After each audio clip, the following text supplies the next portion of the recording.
been a minute. Hope everyone is okay. So kabeebazanga bulijjo for being part of the show. Singira ddala. Bw'oba tofuna notifications oba tomanyi to-upload nze just nyigaawo kadaawo so that obeera part of the family, and please share with your friends and commenting. Just keep it respectful naye nga comments ziri very welcome. Tuba tumanya kiki kye mulowooza eyo and we can have a debate about it. First things first. Nkansoke nebaza abantu subscription eddukira ku speed ya kika kya waggulu nnyo. Watch time eddukira ku speed ya kika kya waggulu nnyo. We are not this YouTube channel that people just click to have many views but small watch time. Naye bw'otunya watch time teeza abantu video baziraba average eddakiika 2 eddakiika 3 ne baziraba ne bazimalayo. So thank you. That's the little you can do to support abantu boyagala basigale nga bakola kye bakola. Yesterday nabadde mpuliriza sometime nali mpuliriza Dr. Sam Kazibwe.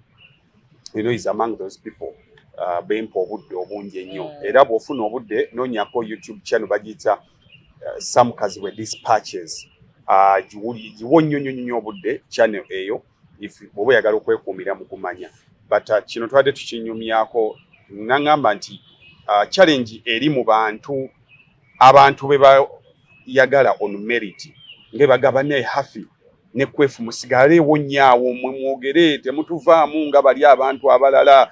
Abantu batandika bwe batyo ne batukuŋŋaanya then ne bamaliriza ne bayisaawo ebyabwe oluusi ne bagenda mu parliament. Yabaddeawo example y'abagenda abamu bannamawulire abaali bakola obulungi then they go in parliament oba they get ne bafuna emirimu mu agencies endala ne babivaako.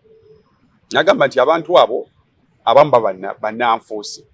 Nagamba nti omuntu asobola okuba n'olupapula lw'amawulire n'aluggulawo nga lwogera ku nsonga z'abantu era ne baluwaana nnyo nti bannaye twafuna luno twamala.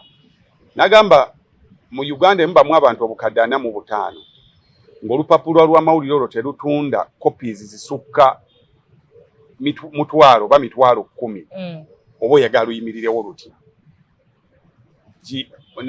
Nawe example nti mu America abacolumnist babayita bacolumnist abawandiika like his opinion z'abantu kati nga zetuwa wano nti abantu beewa nayo ne bazisponsoringa babugamba nti oba waliwo company zitidde bateekamu ssente because of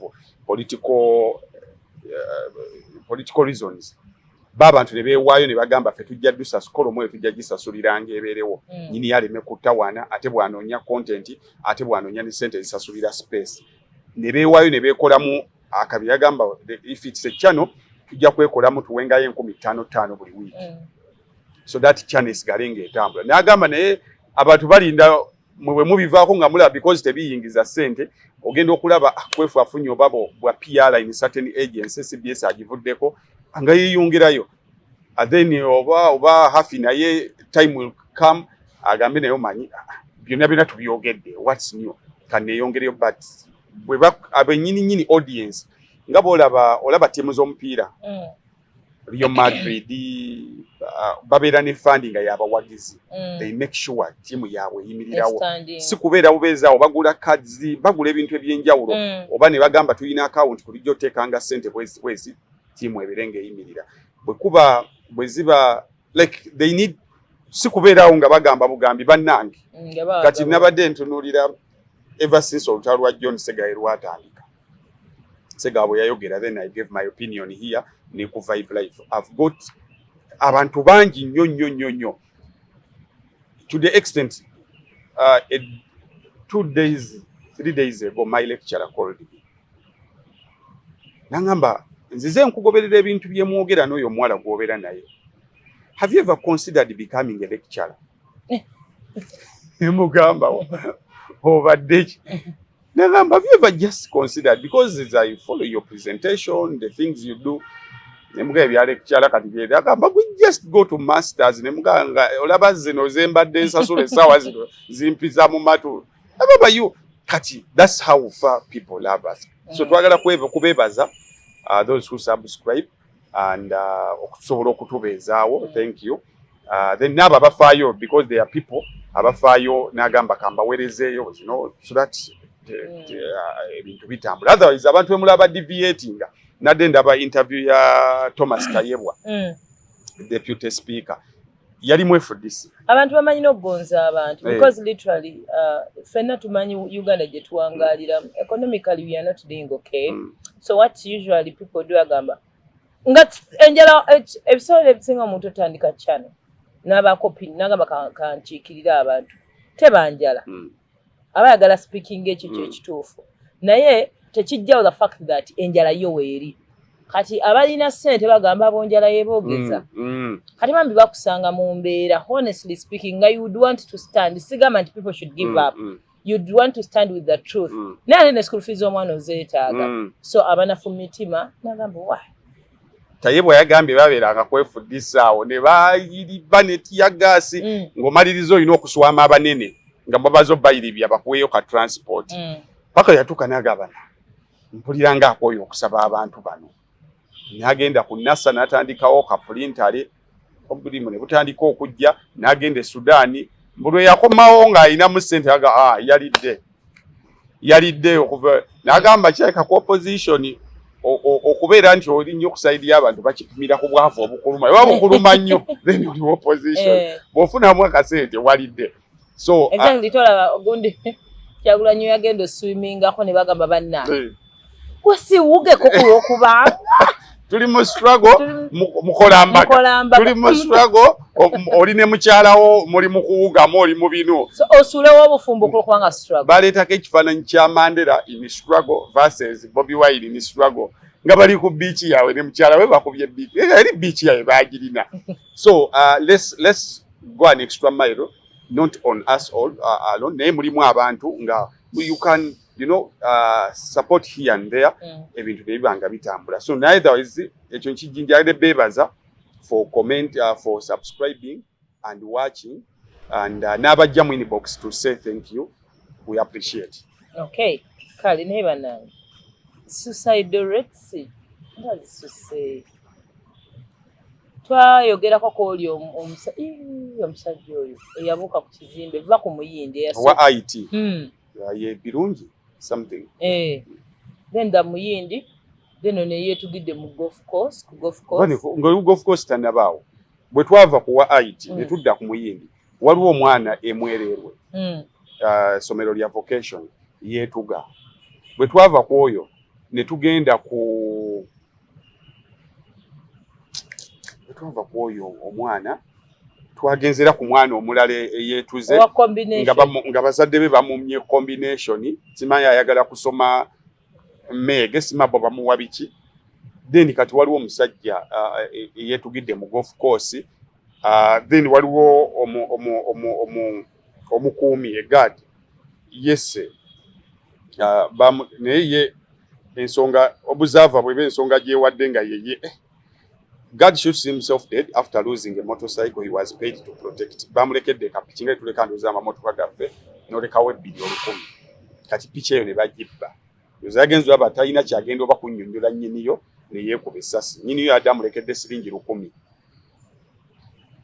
akati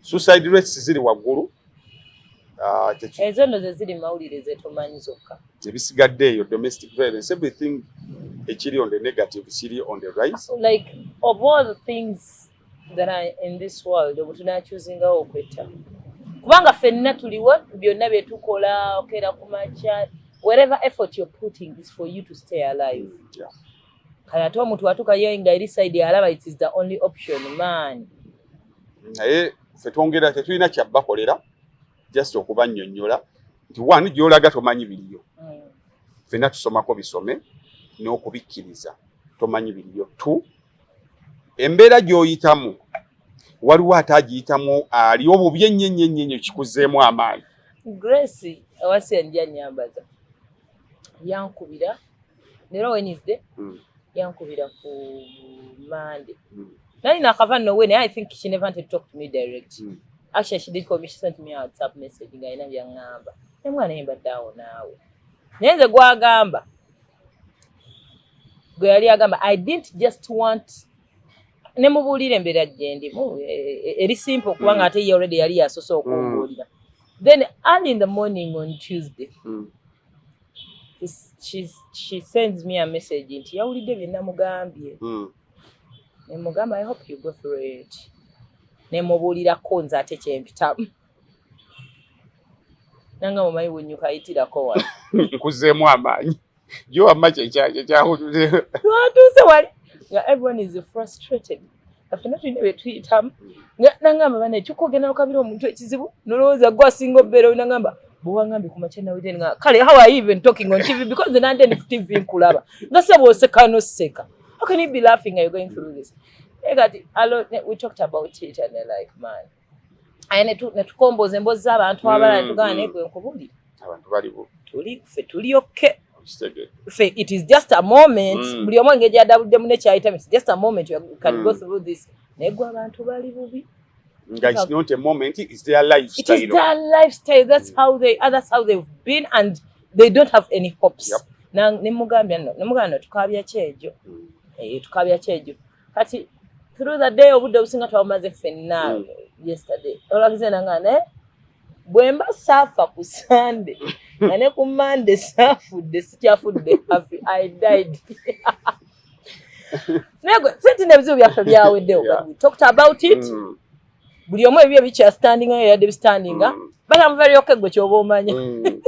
Ndi okay era saana kubirowoozaako. So saagala obeereyo olowooze nti gwe ekiweddewo buli kimu kiweddeyo. Paulo Kafera alina oluyimba yagamba oba okyalojja ebbweri kulyeka n'obikkulirwa atuya Paulo ng'ate ye mulimu kookolo ow'omubyenda nti gw'olina ebbwa jjasi liri kungulu naye ono ataddeko ekikooti gw'olowooza nti ali mu swaga bw'akubikkulira bw'ati kati ate ye ali bubi. So abantu bali bubi nnyo. Video gye twabasuubiza bagi uploadinze yesterday oli omukyala w'e Kakunyu. So that's how abantu obubi kyokka ate naye ayinza okulowooza ali bubi kati ate naakugamba ate tulaba nti nze ndi bubi naye ate waliyo ono bwati ne bwati. So people wezzemu amaanyi lwekyo then share. Teri kizibu wansi wa njuba wano kiri so private to the extent that it cannot be shared. Tekiriyo. Era nze teriyo kizibu kinkwatanga leverage. Buli kizibu ekijja kinkumiraawo anti sijja kukyogera kati ngenda kufa nakyo. Kigenjala kigenda okunzitanga at least waliwo abategedde. People batya abantu nti gundi ejjagenda njogereko nti biki. That is on him. Kanze kiringa muntu. Usually, you know those things you date someone, which now like us, like the public figures, and then omuntu nagamba mwana gundi ajja kulabisa nengamba kati nze simwa. Okay, out there they don't know that me and him we were dating, but me I'm purely dating this person. Bwasalawo nagenda conversations of finance leaking. It is on him. It is on him. It is not on me. There are things as a girl being in the protecting her, like nga sending a video bwa busengu. Nera naone bwa busending akamba bulinga wale sendinzeko kunyu. Njagala just chikomene nga aliyo sendinzeko. You send them to your person. Kati busirubwa okola ki? Okubulikinga na take away outside there. Nenze teri yo kigenda because bwe muba mweyagala nga muli mu love. Teri abasubira ku WhatsApp chats za mukuba mu mbozi za matafari. Era embozi eziba mu WhatsApp chat yammwe yesterday it was wow. Banange yebibeeramu those big how do you expect? Temugenda beeramu nti hey baby balubu nno hai je kiroba ne balubu yakubye. You're speaking about your relationship. Yes. So abantu there is no problem that is so private to be shared. Share abantu bakola mibinga omuzo okusingayo is maybe murder. Actually ndoza gwe gusingirayo ddala obubi. Naye oli n'atuuka n'agenda mu kyali waabwe n'agamba maama we nakola kino. Naga kati bankola bakinkole naye nze n'agenda mu kkomera n'asavinga n'agamba kati ate mu kkomera ndi more free than okubeera ebweru nga nyina ekintu ku mutima. So gye tulina okuddukira mu bannaddiini baabo bategekera kalulu ka 226.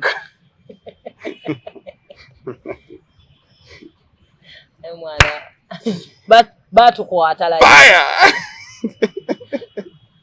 omulyano mukolo nonyaza kulya leero abantu ba Vision 2026 negwe nembeere tusobola seriously nalabye munnaddiini video nasoso giraba obwongo bwawe bwasose ne and it's a problem of big days happening on the weekend. How can information yaliyo ku Sunday efuluma ggulo ku Lwokubiri anti wasooka ntujjamu ebikulu byebimu ku bikulu gwe tewakyali bikulu bye batugamba no like for real era kalenda inokyuka we should extend those big days things happen twali tukyaliko oli omusajja yasaba taxi niyo yasaba loole kumbe waliyo video gye tutalaba jukira kuolooza Sunday TV tezabifaako nnyo nnyo. Then also it depends lunaku ki jukira lwa side yemu and the people are just tired. Uncle UBC abiragala yivu temwagala mulaba mwagala ne lumu ekirangiro kigenda yita ku UBC awo nga kigaba ssente abantu ssente zigenda bayitako nga zirangiriddwawo naye munaddiini gavumenti zonna zibeererawo church ne religious institutions zibeererawo eddiini because eddiini bimu ku mukono oguyambako gavumenti okukakkanya embeera kubanga kuba mwakafaananyi singa ku bizibu bye tuyina singa tetwayinayo ddiini zitugamba nti Woland bizibu bya nadde naye gulo singa nadde sikera ku makya n'ensaalako nemanya nti waliyo gwenzikirizamu ajja bikwatamu singa tetwakirina kyobula nze mpulira nnyo abantu abagamba nti eddiini bayiyanjiye ne bakayo bwe bayiya kyamagezi exactly something that I believe so obanga ku kintu ng'omuliro gukutte olina ajja n'asprayingayo tuzo tuno nga tebafuuyire emmotoka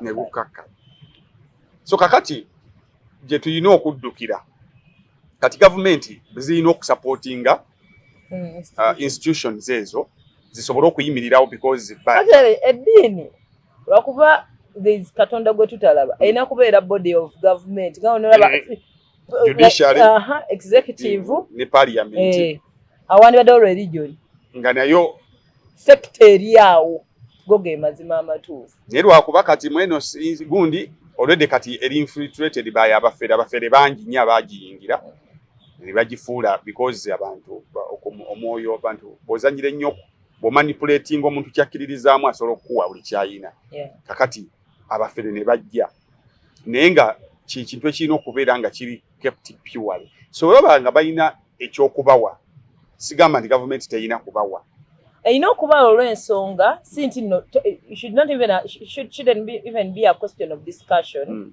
nga buziri bode za gavumenti endala era gavumenti yezikola ki yezibeezaawo fe bino kyobanga ekiweebwayo ekyo kye tuwaayo zakati gye tuwaayo tebeerako mutemwa okwata ebitaano n'obisuulamu era eddiini zitera kigambanga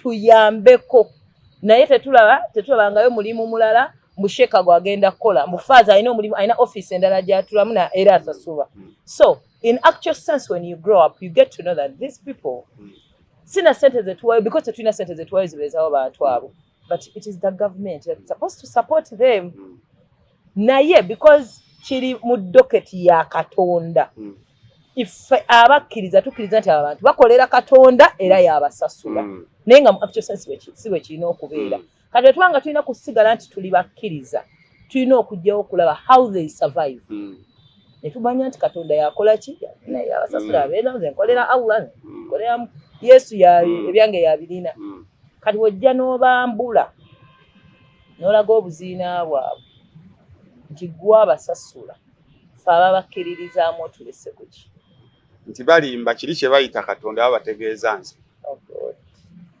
walina okubaawo like a system nti bwe tuba bakulembeza amadiini ntambula kuba bazeetaaga kiva waggulu kuba buli ddiini erina abagitwala kiva waggulu nti mukadde waffe Kazimba Mugalu ayitibwe sofa olina abapyaki abaliwo abeetaaga entambula then ne baziteeka ku kitebe ekikulu then nezibeera distributed. Nze maze kula wano jjuzi nga batuuza omunnaddiini omupya nabaga president yamwadde emmotoka but kati ekyo kituvumya nti it is Museveni but it should be the government yes nga yeewaayo naye kati ebintu byaffe twabifunza buli kintu twakifunza owakatale Museveni jangu tulabe owayagalayo ekyokunywa soda Museveni tetuyina soda ku mbaga Museveni njagalayo taxi Museveni kati everything is Musevenized Museveni payo omulimu kati obulaba ne munadini what the word government means Museveni bwe kyafuuka kati era olibo omugamba munange ngafa abatamanyi luzungu nga it's not someone's name you guys tibo olibo omugamba naye government agamba Museveni akimanyiiko so it should be there should be a system nene bannaffe bakadde baffe mu Katonda tugumemuko ko nawulidde ebigambo selection of words nti 226 ajja bunadini tunyonye 226 oyina nteekateeka nga ya ddiini ng'ojjobulira Museveni anti kakati ayina 226 wunajja ojja kulowoozesa abali mu opposition nti musaba kati mwagala kubeera empowered munonyeze Museveni akalulu yet you are supposed to be as neutral as possible so twaswadde era essaawa zino twali badde tulinayo ekiwandiiko ekiva mu bamutwala nga kitwetondera nga kivumirira ekyakoleddwa nga like to sanitize the action of what was done era batunnyonnyola omukulu ani yakimugambye kitegedde so twagala osaba bannayuganda tusigale ffe nga tuli bakkiriza tetugwamu amaaso go gabuuse this connection mu Bible mulimu Old Testament and New Testament mu bikadde walingawo kateni kali nga kateni eyo mujja maaso ga munaddiini ne mubuulira ebizibu bye nga mutukuvu nga yasala n'asigenda eri munda mu kateni n'ayogera ne Katonda nadda n'ababuulira but things changed that curtain was put down and everyone asobola okwetuukira mu maaso ga Katonda we n'ayogera naye so saagala oddeeyo ogambe bannaye nze Katonda namuvaako olw'ensonga abakozi be the fact esigala eyo kuba ey'amaanyi kuba toyina bw'onootuva mu bakatuliki ng'osanzeeyo omufere noga ngenze mba protestant era ojja kusangayo omufere bw'onoova mba protestant era n'odduka noga kati nsiramuse era mu basiraamu ojja kusangayo ajja kusangayo ebikwesittaza bw'onodduka mu busiraamu n'ogenda mu Seventh Day ojja kumaliriza ng'oli awo oli kiwuduwudu mu religion. Also government kyerina okumanya if these things tebikolebwako as soon as possible because izo ng'eddiini zigenda tandika olwanagala kati I don't know omubuulizi religious leader oba ddiini ki wanayimirira bw'ati n'ayogera kyayogedde bamuweeyo emmotoka ekaddiye 226 omulaba ne bamuwa ow'Obuyisiraamu najja n'ayogera ne batamuwa ng'olwo tutandika bato Museveni awagira eno ddiini tajagala batuwalana ate olwedde Anderton zezo mweziri simabu abaddiini bweti tebatuwa bifo biwera afudde abadde wa ddiini yaffe era eddiini yaffe nannyini kifo nalaba naye olima amafiina akwasaganya abasawo b'ekinnansi ayagala ba meeting president wagiraba embo buli omu kati alwana yabagamba ekyomukindekere meeting president so eggwanga lyaffe so tewaliwo protocol upside down naye ng'ekigenda mu maaso palamenti luli twajja ne tugamba nti Bobi Wine ne bw'atafugamu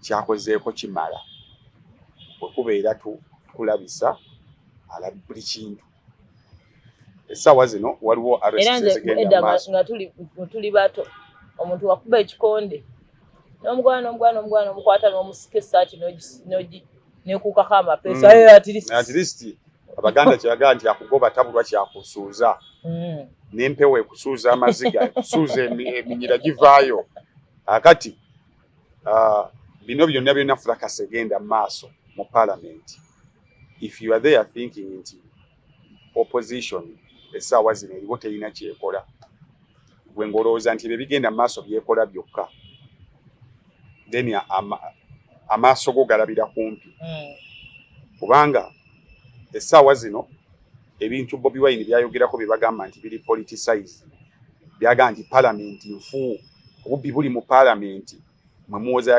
ayagala kukuba babaka baffe nga aliyokanga n'asooka n'abeerayokko baali gambya kyomanyi ki kakati atulaba ono Ramadhan Gobi yakoze statements zendowooza nti abalowooza nti opposition yayogera bibi byerere we should now start crucifying Ramadhan Gobi because he's speaking as an opposition enjiri y'opposition gyaliko katono nnyo wano agambye bw'ati Uganda has a lot of budget games. I call them budget games. Oyo ayogera ye permanent secretary wa Ministry of Finance, Planning and Economic Development. Era ye secretary to the Treasury. Naye yagamba nti mu parliament waliwo bayita emizannyo gya budget. Budget bagisoma lunaku lwanca, don't forget. Mu mizannyo egyaga ali ku mulyango gwa nsimbi ezifuluma. Ali munda mu government kati si opposition. Abo opposition tubalekera bawuliriza batuwabya bogira ebibi byerere ku government ebirungi byeyogere byeriko tebabiraba n'ebiringa ebyo. N'agamba nti we have several priorities and enablers of economic growth and we put the resources there and then present the budget. Then parliament sits in a room and they say no, cut some of that money and they allocate their own resources. Sente tugenda tugamba tugenda kola kino tukole kino nagamba awusalako ziteeke wano ebimu ku bye bakola bino wammanga they tell accounting officers, do you want some more money? Yes, come and talk to us, we shall put more money but you must return some. You are hearing what is now happening. Police is investigating. But tubadde mu merging agencies ojukira wano tubadde ba merging agencies ezimu ziveewo duplicating emirimu engambo nezivaayo mu parliament eyo nti abaka ba parliament bakubira ba executive director ba agencies ezenjawulo bagenda kujjawo nayo tukoze otya nze tukoleko. I remember bayali one of abatwala parliament n'akiwakanya kati now this is coming in from Ramadhan Gobi nti baba kukubira budget yezze otukoze otya kakati essaawa zino abamu ku bakwatiddwako be banene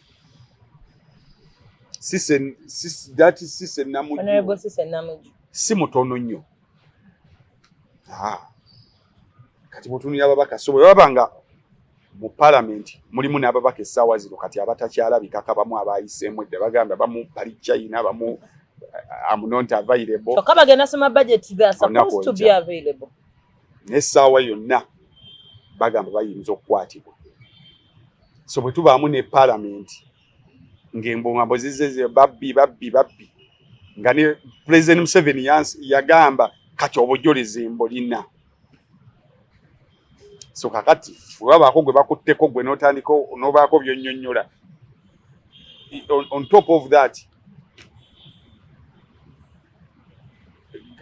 zino sanctions bwe zijja zikosa because buli wamu batandise okumyumyulawo kati bamyumyulawo beekwasa ki buli bwanguzi ne sente ezibbibwa akati President Museveni teweewunya ng'avuddeyo after sanctions n'agamba ngenda kubaako benkwatako kiba kisanitizing ekifaananyi kye n'ekya gavumenti the reactions that are going on and the president is just quite about everything. Bane mute sente mulaba ntandise okulwanyisa enguzi era tekikwewuunyisa nti singa ebbugumu lino litambula ne wabaawo ebimu ebitandika okudizibwa ne badiriza ojja kumaliriza nga kuno okunoonyereza kukomyawo nga byabadde basibye ne bakoze eki nga bazzeemu balya butaala n'essaawa zino there must be a statement that should be made to make sure embwa yalumye kuba lulimu agamba amabaati sirina kye nakola kati nzuno nyina kye nkola so kakati ebyo byonna biva kwani opposition. Bali abali sanctions bagambe there is some reaction. So gwe ali eyo ng'ebirowoozo bikugamba nti the opposition esteriwe essaawa zino kubanga emyaka embwa gyebogeredde weba yakatandika okuluma bagaye bulijjo tesobola luluma. So kakati waliwo group emu gye nabaddemu nga bagamba nti embeera mbi kyokka n'abalina otulwanira bali mu kulya bicepere. Muganda, people are not eating bicepere, people are working. Yeah. And their work is reflected in the way the government is reacting.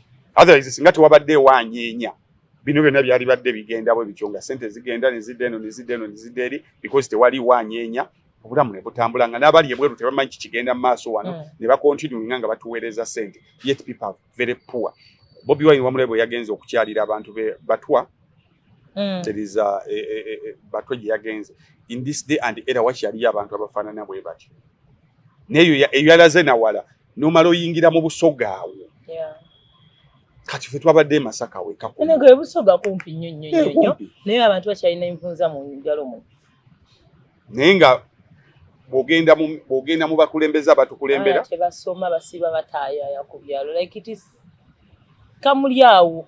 Bw'ogenda mu bakulembeza abatukulembera versus embeera gye balimu versus gye tulimu. Mbadde ndaba amayumba ge bagenze okusaakingako jo police yagenze besaakinga amayumba. Muganda wange bw'oba ali ogoberera okubala abantu walabanga abaana abasinga gye bayita ogenda ne bagenda okubala. So kyenza okugamba nti the opposition is still working. Mulimu ebizibu byamu naye at least mulimu a few who are still working and the reaction is seen. Ate buli omu ekifo kye tayagala kita nanabyeko speaker yagambye she's going to guard the hard seat. Jerasire omuntu atuukira okugamba jerasire kati omukyala weekubemu akafaananyi ng'ayagala kubbako bawo omwami weekubako akafaananyi ng'ayagala kubbako omukyala wo that jerase ey'okufaana obutanyagwa eyo gye tuwogerako. Ye alabye ennaku tajiddamu yefunira akasiiti ke. So we are still here. Bintu bingi nnyo ebigenda okubaawo ebigenda okutwewuunyisa bingi nnyo n'abantu bangi abagenda okwewuunyisa. People changing ne batandika okwogera ennimi z'obadde totegeera kati gwagenda okutandika gwakyewuunya kati gwe tugenda okutandika okukyekwewuunya era ffe twewuunye nnyo nga tukyayogera bino bwe tulikyuka ne twogera ebya teweewuunyanga. That's the extent njalo okuteekamu kyegamba nti everyone for himself and God for us all. Kitegedde. So ezo ndowooza ennaku ze tutabadde wano wali ekyalo ekitambudde gundi Latif mwogereko. Latif omusajja waffe wagula omutunzi w'engoye baamukwata ne bamuggalira. We pray for him ateebwe kubanga bwabawo walina omusango bamuleete mu kooti agiwoze. Now it's 30 days. It's 30 days. Gimusinge bamusibe. Bujiba tewali gumusinga, let the guy be because he's a very humble soul. Musajja abali mu entertainment world bamumanya abadde muko for some time bamuyita ku shows ezo ba model nga ba modelinga n'atunga engoye atungirawo ku gundi. Ekineewuunyisa okuba nti the government has never looked for him to empower him. And he has been here for so long. Kuba amagezi gaalina ne bw'omuwa bw'essomero n'ogamba tumugulidde government singa yali eri interested mu ye nga bw'eri interested kati mu bibagamba emisango gy'ayakola. Latif yali yeetaaga kukolera kuwebeera empowered kumukolera ssomero n'atandika okuempoweringa abaana n'abawa because okutunga baba omuntu asobola okutungira olugoye in a space of 1 hour. Abeere musomesa naye essaawa zino byonna by'ayina bye baatutte machines abikoze ku maanyi ge. There is no single money that has come from the government to empower him, yet money is there. So nga bwe muli interested okumanya biki by'atunga ne baani baabitungira. Have you ever been interested? Oba oli akola mulimu gwe nga bamusasula n'atunga. Then empower them. Sagala government to whoever is arresting. Onoonye bantu lwe boogedde by'otayagala. Onoonye bantu lwe batu gye bakoze ebintu by'olowooza nti be threat to you. So let's empower kati abantu nga Latif. So tukusabira boyi waffe. You never know. Maybe that is the price you had to pay for you to government okuvaayo ekugambe kakati bwe tuba twagala otunge kati ebirimu amagezi okusinziira ku ffe oyagala ki. So embeera bwetyo bweri unless nga waliyo ekirala ebisigadde tujja biraba on Friday. Budget bagenda gisoma olunaku olw'enkya. Katusabe labe embeera bw'eneetambula. Kale we catch up on Friday. Twali tugenda kuzzaako. Let us see. Tufena tubeere glued tumanye budget. Anti jukira fa abanyino ogife egifandinga. So mukole nnyo tukole nnyo tulayenga government ebeerawo. C&G yayambaza hafi. Bagenda bawamu shoti y'akateeteeyi ng'atambula. C&G alimashini yagenda gibawamu ate tukusalamu. Alimba. Era mbabuulira bwe batagiteekamu sidda. So C&G bw'oba oyagala fashions abawala abatulaba wali emakinge nga ku Barracks. After the Barracks wali awalina engoye zonna ze weetaaga ezaffe ku bbeeyi yaffe ey'abakwefu. Olutabatisa nti ebintu bya bbeeyi nnyo. Jasimbya amanya ebirabika ng'ebyebbeeyi naye temuli siwali. Mubeere bulungi. Mweraba.